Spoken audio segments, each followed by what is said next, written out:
أعوذ بالله من الشيطان الرجيم بسم الله الرحمن الرحيم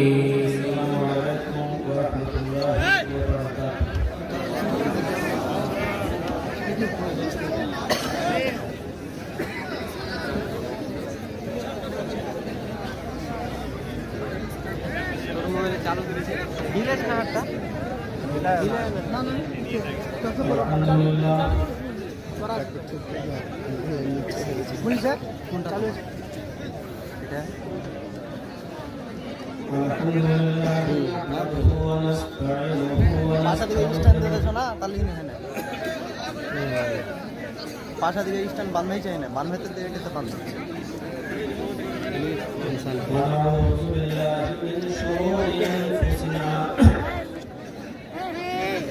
ومن سيئات أعمالنا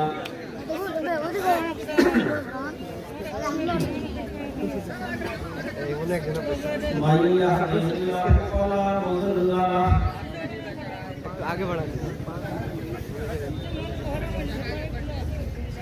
ومن يضلله فلا هادي له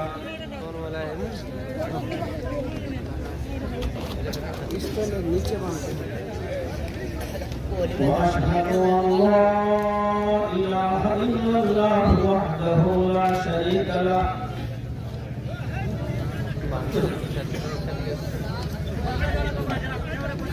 وأشهد أن محمدا عبده ورسوله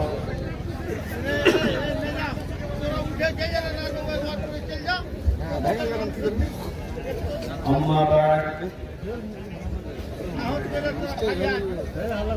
فإن خير الحديث كتاب الله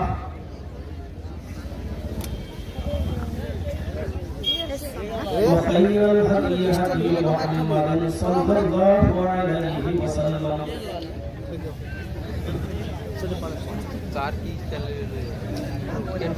وشر الأمور محدثاتها وكل محدثة بدعة وكل بدعة ضلالة وكل ضلالة في النار.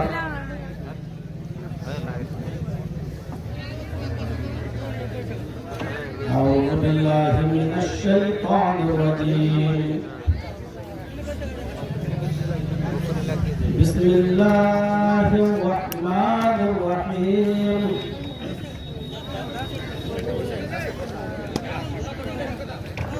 إن الذين آمنوا وعملوا الصالحات فلهم أجر غير ممنون.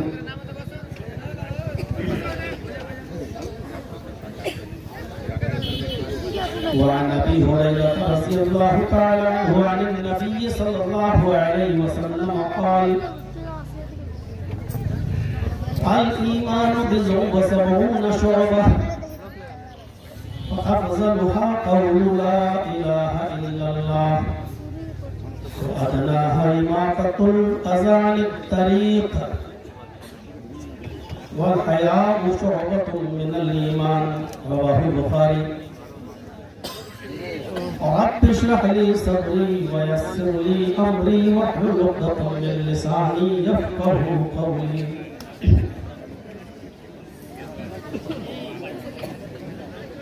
عظیم الشان اجلاس کے صدر محترم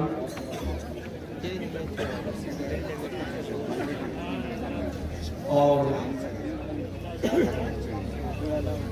اس اجلاس کے روح رواں جنہوں نے فون پر رابطہ قائم کر کے 8 فروری کی ڈیٹ آپ کے اس دیار کے لیے فکس کرائی. ہمارے محترم دوست اور کلاس فیلو، ہم سبق ہم درس فضیلت الشیخ ڈاکٹر امان اللہ المدنی حفظہ اللہ،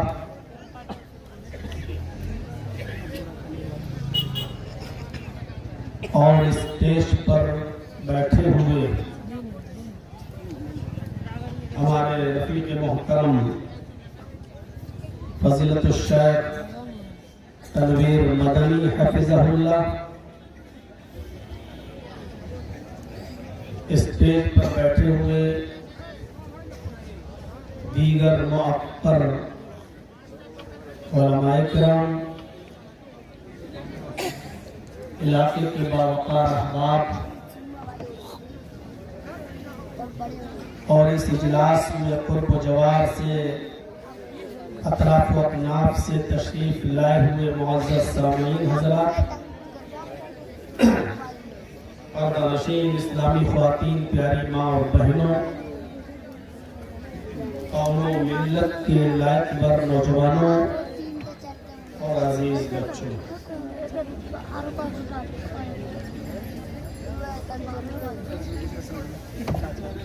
ایک لمبے عرصے کے بعد اس دیار میں پروگرام کا موقع ملا۔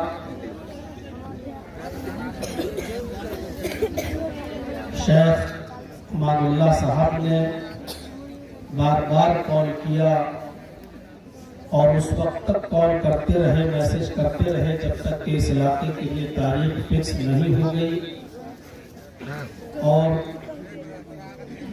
ان کے اس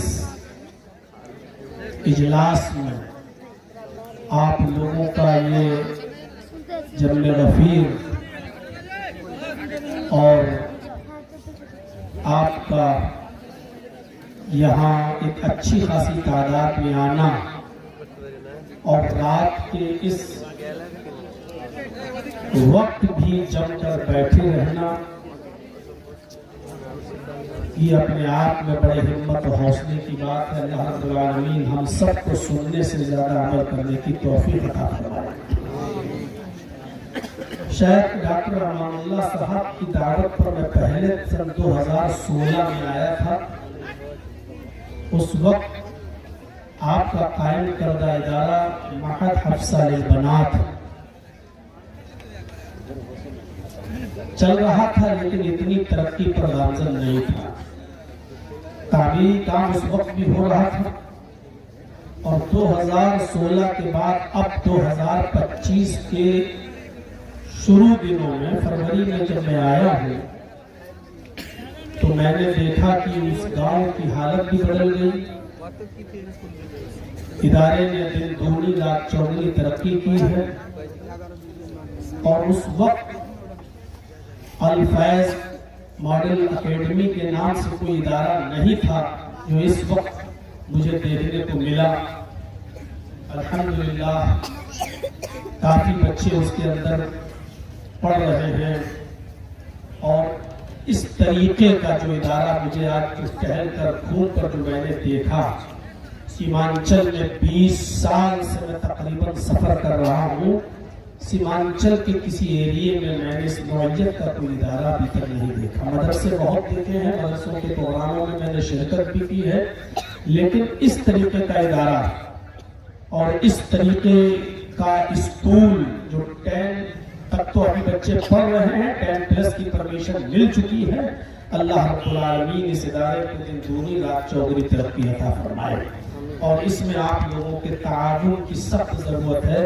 آپ سے میری پرزور التماس ہے، گزارش ہے کہ مدرسے بغیر علاقے کے لوگوں کے تعاون کے ادھورے رہتے ہیں، تو اس لیے آپ لوگ اس میں بڑھ چڑھ کر حصہ لیں۔ آج معہد حفصہ للبنات کو میں نے دیکھا جس میں 800 بچیاں پڑھ رہی ہیں جو ہاسٹل میں رہتی ہیں، اور جو دیگر ادھر سے ادھر سے آتی جاتی ہیں، آنا جانا جن کا لگا رہتا ہے، ان کو بھی شامل کیا جائے تو 1200 بچیاں زیر تعلیم ہیں، اور الحمدللہ عالمیت فضیلت کے ساتھ ساتھ تخصص کا بھی ان کا انتظام ہے۔ ابھی میں نے 15 منٹ کا خطاب طالبات کے سامنے بھی میں نے کیا، اور ان طالبات کی میں نے نظمیں سنی، میں نے تقریر سنی، ان کا ترانہ سنا، ان کی تلاوت سنی۔ بس یہی دعا ہے کہ اللہ رب العالمین اس ادارے کو ہرا بھرا رکھے، اس کے بانی کو حاسدوں کے حسد سے بچائے، اور اللہ رب العالمین ہر جو بھی بس اتنی دعا کرنا مناسب ہے کہ اللہ رب العالمین دن دونی اور رات چوگنی ترقیوں سے نوازے. اور آپ لوگ اللہ تبارک و تعالیٰ سے میں دعا کرتا ہوں آپ کو زیادہ سے زیادہ تعاون کرنے کی توفیق عطا فرمائے. تعاون صرف پیسوں ہی کا نہیں ہوتا ہے، اچھے مشوروں کا بھی ہوتا ہے اور ہر قسم کا تعاون ہوتا ہے. اور تعاون میں ہمیں اور آپ کو جس قسم کے تعاون کی ضرورتوں پر چڑھ کر اس میں حصہ لینے کی توفیق اللہ رب العالمین ہمیں اور آپ کو عطا فرمائے. تو ایک کافی عرصے کے بعد میں آپ کے روبرو ہوں. میرے بھائیوں، دوستوں، عزیزوں، میں نے قرآن کریم کی آیت کا ٹکڑا آپ کے سامنے تلاوت کیا ہے، جس میں اللہ تبارک و تعالیٰ نے فرمایا کہ جو لوگ ایمان لائے اور جنہوں نے عمل صالح کیے، الا الذین آمنوا وعملوا الصالحات فلہم اجر غیر ممنون. ان کے لیے ایسا اجر ہے، ایسا انعام ہے، ایسا بدلہ ہے جو کبھی ختم نہیں ہوگا، کبھی ختم نہ ہونے والا اجر ہے. جو ایمان لائے اور جنہوں نے عمل صالح کیے، یہاں بھی ایمان کے ساتھ ساتھ عمل صالح کی شرط لگائی ہے. ایمان اور عمل صالح دونوں دو چیزوں کا ذکر کیا ہے. ایک جگہ اللہ تبارک و تعالیٰ نے کامیاب انسان کے اوصاف بتاتے ہوئے یہ بتایا ہے کہ ساری کائنات خسارے میں ہے، جو لوگ خسارے میں نہیں ہیں، نقصان میں نہیں، ان کو اللہ تبارک و تعالیٰ نے الگ کر دیا. الا الذین آمنوا وعملوا الصالحات وتواصوا بالحق وتواصوا بالصبر.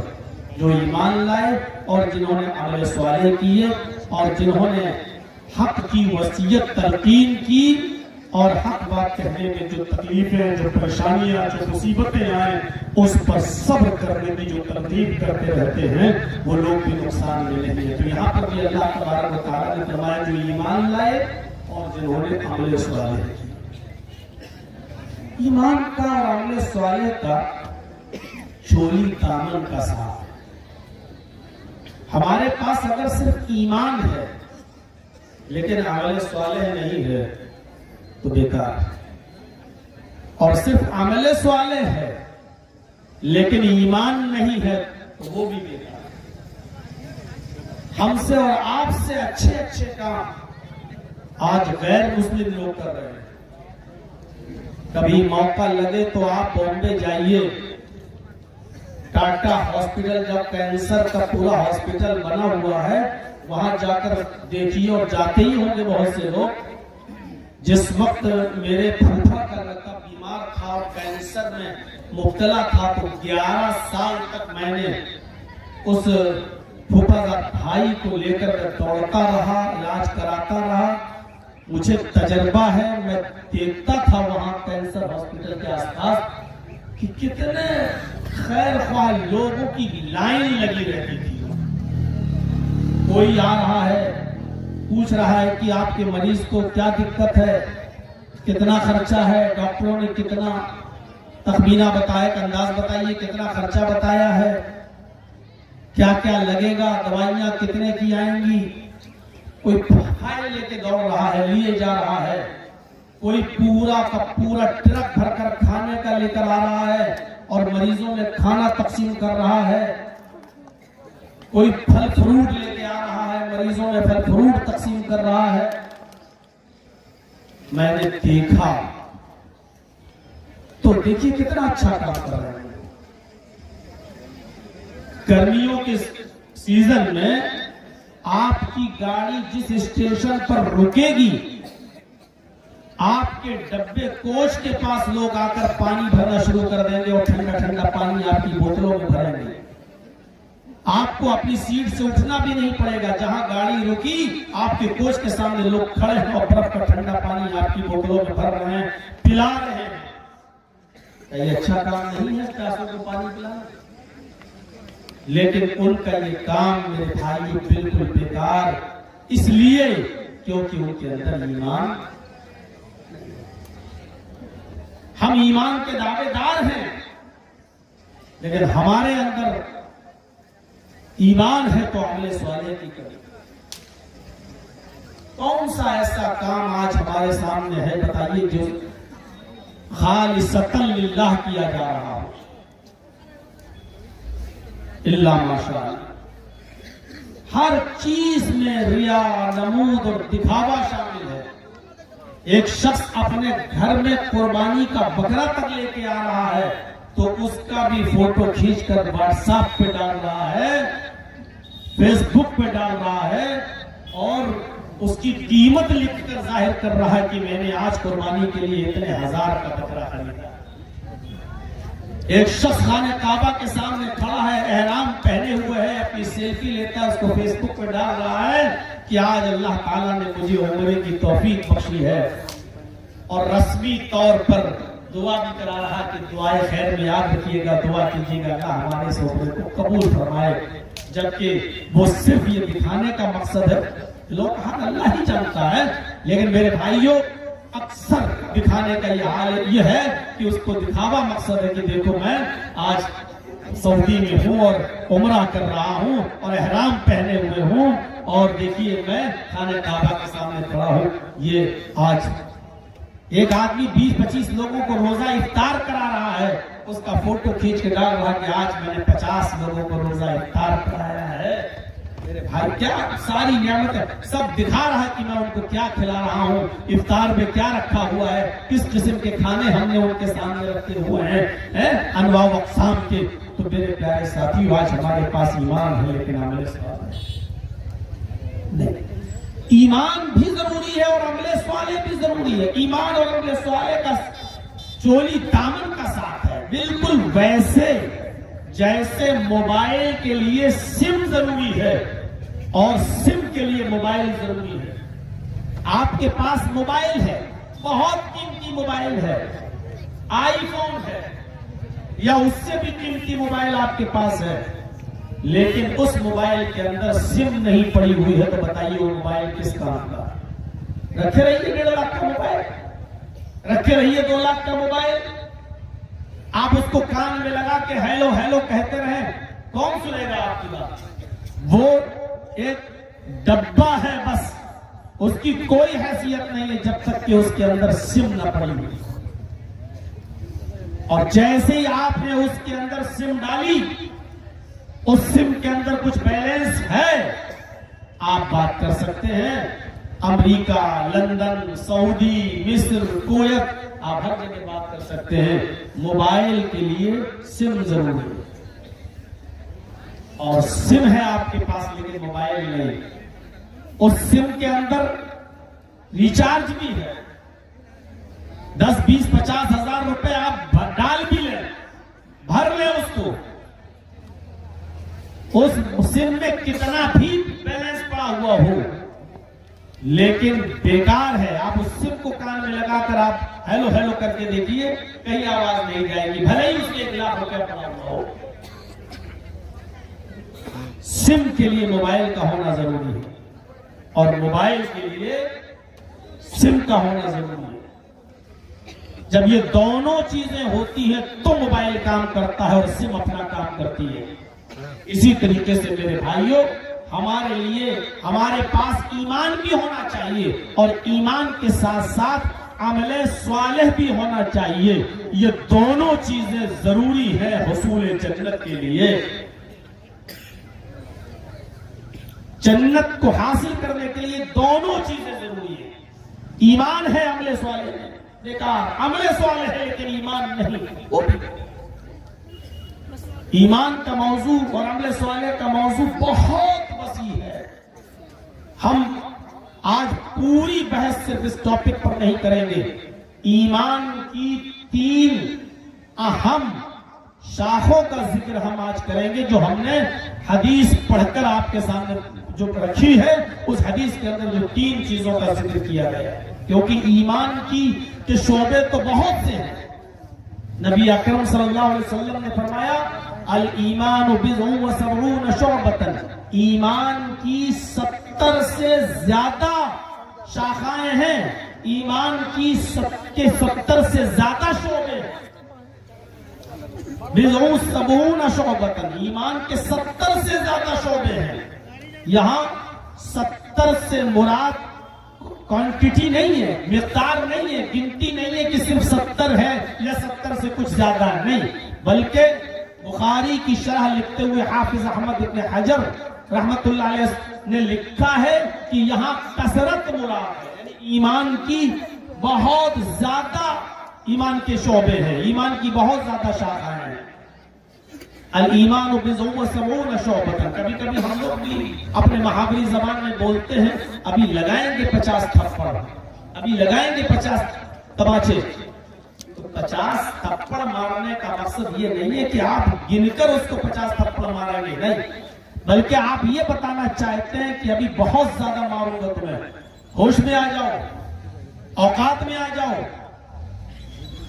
لائن پر آ جاؤ، اگر آپ اپنی حرکت سے باز نہیں آئے تو میں بہت زیادہ، یعنی بہت بڑی سزا دوں گا، بہت ماروں گا، یہ مطلب ہوتا ہے۔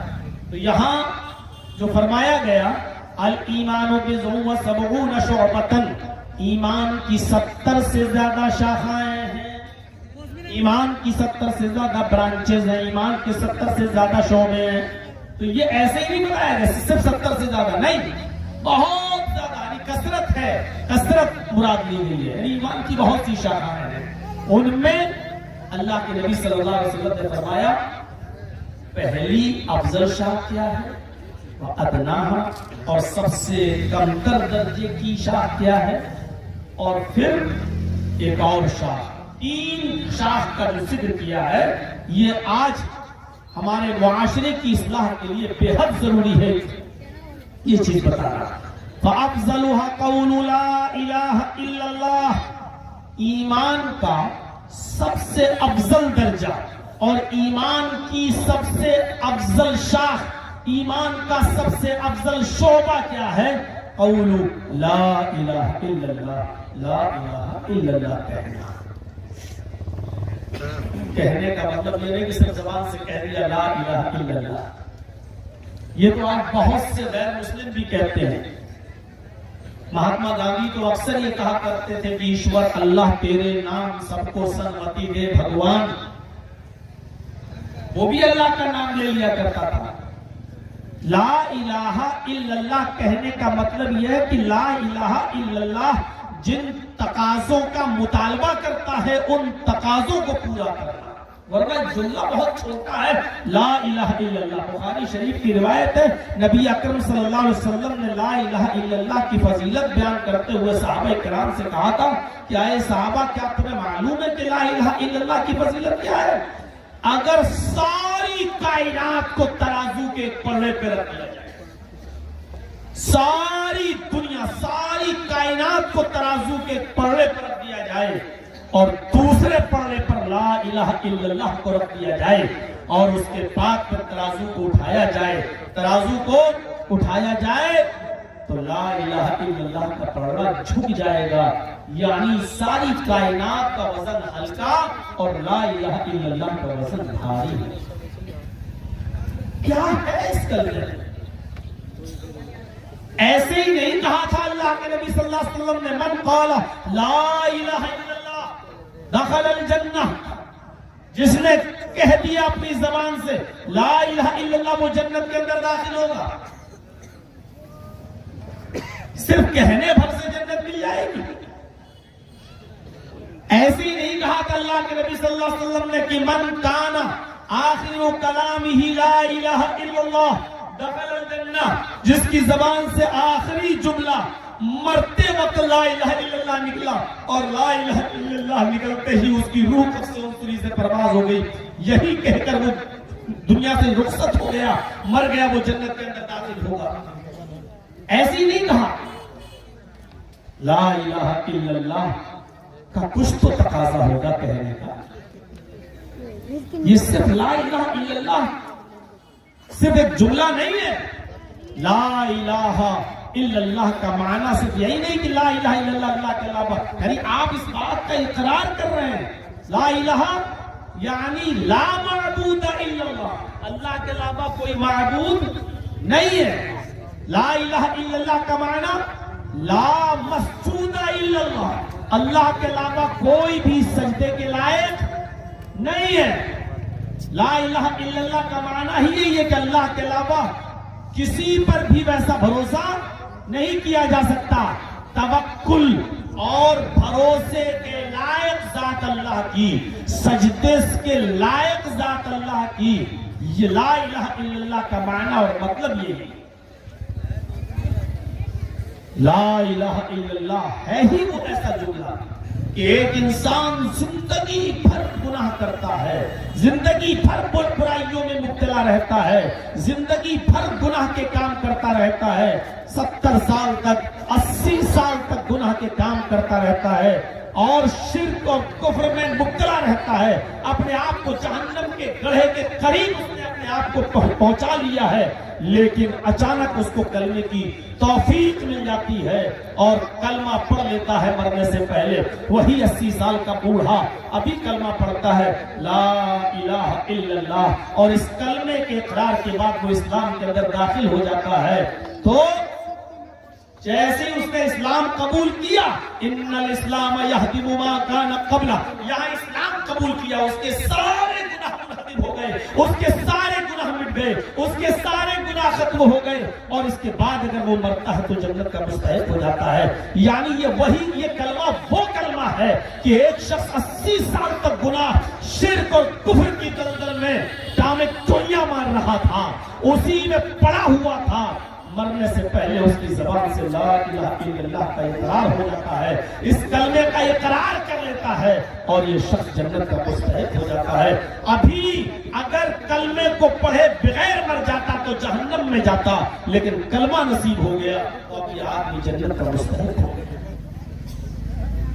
تصور کریں، یقین نہیں آتا.